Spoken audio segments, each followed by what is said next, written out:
Singapore seems to be the only responsible adult in the room. Watch this. We will recognize the state of Palestine when it has an effective government that accepts Israel's right to exist and categorically renounces terrorism.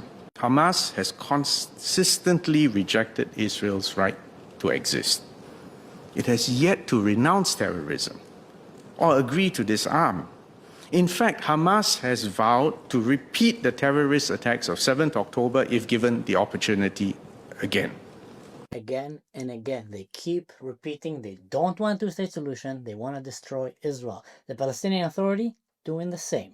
Now listen to the UK. Today, to revive the hope of peace and a two-state solution, I state clearly, as Prime Minister of this great country, that the United Kingdom formally recognises the state of Palestine. Meanwhile, in the European Parliament, these guys decide they want to pay money to Hamas, to Palestine, which is probably the same pretty much, Palestine, Hamas, the PLO.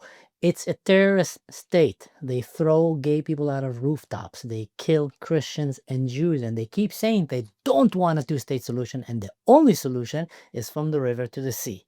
Now hear what they have to say. It is darkest. We must hold fast to our compass. And our compass is the two-state solution. Since the beginning of this war, Europe has been the lifeline of the Palestinian Authority. But we must all do more. And this is why we will set up a Palestine donor group. The only realistic peace plan is based on two states. Now, who is the one that is denying the whole notion of two-state solution? Palestine. Who is the one that keeps saying they want to destroy Israel? Palestine. Who is the one that is paying money to terrorists and their families? Palestine. Is Singapore the only responsible adult in the room? Well, it seems so. Now, don't get me wrong. I am not against peaceful, kind, loving humans to have their own state. If the Palestinians were like the Singaporeans, were a Christian nation that just want to live in peace and want to have economical ties with Israel, want to promote high-tech, science, culture, and art, by all means, give them a state. That's a great neighbor to have. As the old sayings say, a good neighbor is better than a distant relative, which is very true. So I'm not against the people of Palestine, theoretically, from having their own state if they would have shown any sign that they actually want to live in peace and they want to look at the future and they're not creating a death cult. But when you look at the history of Islam, of the Middle East, of Muslim Brotherhood in Syria, Hezbollah in Lebanon, Palestine, in Afghanistan, in Iraq, in Libya, or in Sudan, all around the world, they're not showing any sign that they want to live and tolerate you. They're actually showing every sign possible that they want to take over, hostile takeover of your culture,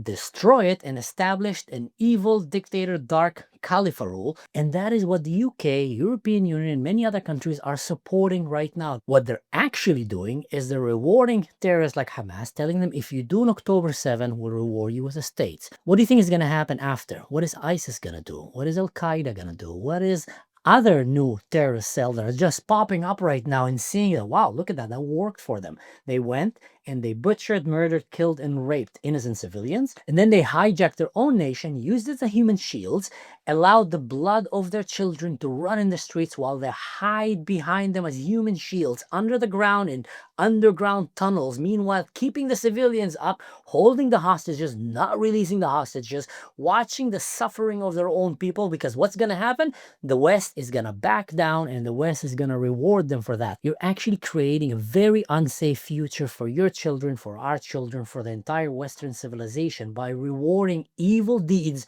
with good outcome. Go and commit act of terrorism, you'll get your own state. Go and kidnap your own people, use them as human shields, the West will back up. Now, the more concerning question that I have is look at what's happening with Europe. From the moment that you've allowed Islam to enter your nation, you've practically welcomed an invasion, and only thing that came out of it is a drastic increase in sexual crimes, in terrorism, in civil unrest. So you have your own problems to deal with right now, which is the Muslim invasion into your continent. Now, I'm not the only one saying that. It's coming from many Arab countries that are telling Europe, your main problem is political correctness. You're going to allow radical jihadists to destroy you from inside. So I think that is a serious problem that Europe needs to deal with. By all means, I'm not against migration. No, I am a migrant in Germany. But you need to understand there's a difference between different kinds of migrations. And one thing is for sure, Islam is not a minority. If you want to allow minorities, migrants to come into your country, you have plenty to choose from. You have the Druze, you have the Yazidis, you have the Kurds, which are Muslims, by the way. You have Christians from Africa, you have Asians that are coming, you have Jews that are willing to come to your countries. All these groups of minorities and migrants will come and will adapt your way of life and will pay taxes and will not try to change your way of life and will not murder your children, rape your daughters, and try to destroy your country from within and try to force you to convert. But one of the main problems that I think Europe and the West is dealing is the terrible loss of identity. Countries that forgot their identity, Christian countries that forgot their Christians, Western civilizations that forgot what made them so great that all these migrants want to come to them. Why do you think they want to come to you and you don't want to go to them? Simple question. What makes your way of life way better that they want to come to you and not you go to them? There's something that is very important in the answer to that question, because what made your country great for them to want to come is what they actually want to destroy right now in your country. And if you allow them to destroy that, your country will not be the same. So again, not against migration. I'm just saying pay attention. Who are the migrants? And from what we've seen so far, it is very hard, borderline impossible right now to identify which Muslim migration is a healthy migration and an unhealthy migration.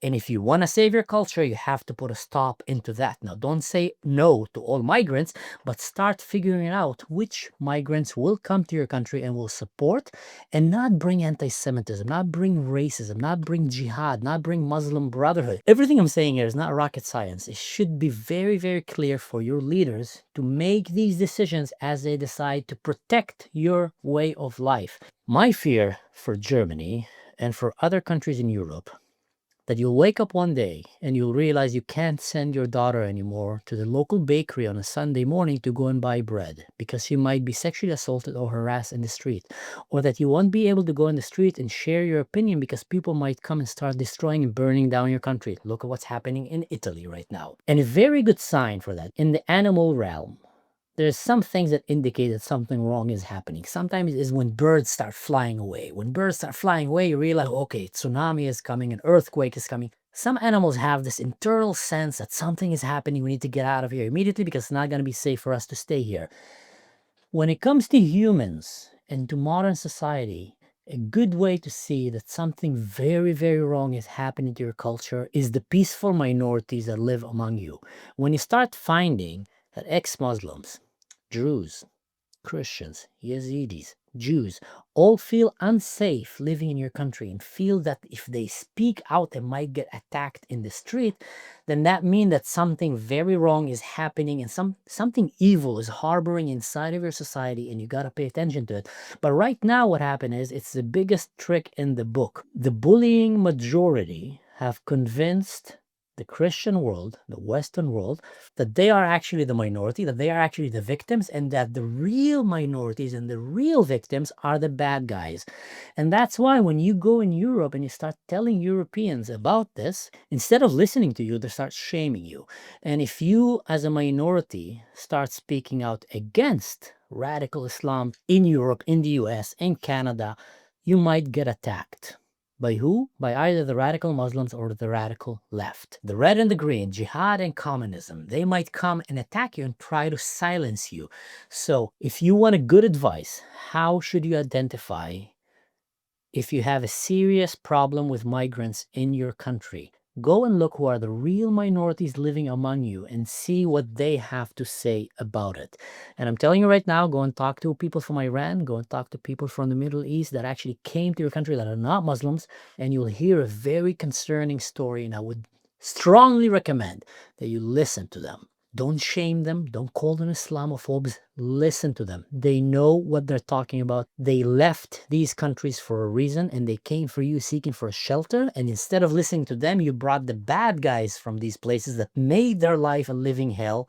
And now you harbor them in your society, and you actually fall for the whole trick, believing that they are the victims, they are the minorities. Islam are not the victims, they're not the minority, they are the majority, and they are actually the oppressors that are coming from these countries. They're the reason why minorities are running away from these countries. What I'm saying here might sound very obvious to someone that fled from Iran, to someone that came from Syria, to someone that came from the Middle East, to someone that came from Africa. Many of them will tell you, yeah, well, that's why we ran from there, because they were trying to kill us. But here in the West, Europe, America, Canada, they got it all wrong. And if they don't wake up and listen, it might get too late. And rewarding terrorists for acts of terrorism by giving them what they want is the exact opposite than what you should be doing. What we should be talking about right now is not if Palestine should have their state or not. Is that Palestine should first of all give back the hostages that they kidnapped, that they should abandon all their teachings for jihad, for Muslim Brotherhood, for terrorism, that they should stop rewarding terrorists. They're literally still paying terrorists and their families for active terrorism in Palestine. Go kill Jews, we'll give you money. Now it's happening in Israel for the Jews. What do you think is going to happen tomorrow? They're going to do the same thing in Europe. Once they become a majority here in Europe, not even a majority, once they have a bigger numbers here in Europe, they're going to start even rewarding Muslims in Europe. Go and kill Christians, we'll give you money. Oh, your husband died going and running his car into a Christmas market? Don't worry, we'll take care of your family forever. Mark my words, this is where the UK is going. They're about to become a Muslim caliphate. UK, France, Belgium, Sweden, Holland. And the real question is, will they wake up before it's too late? Because if they don't, there'll be a lot of blood in the streets. A lot of innocent people will pay very heavy price for the sins of their leaders. Stay safe. See you next time.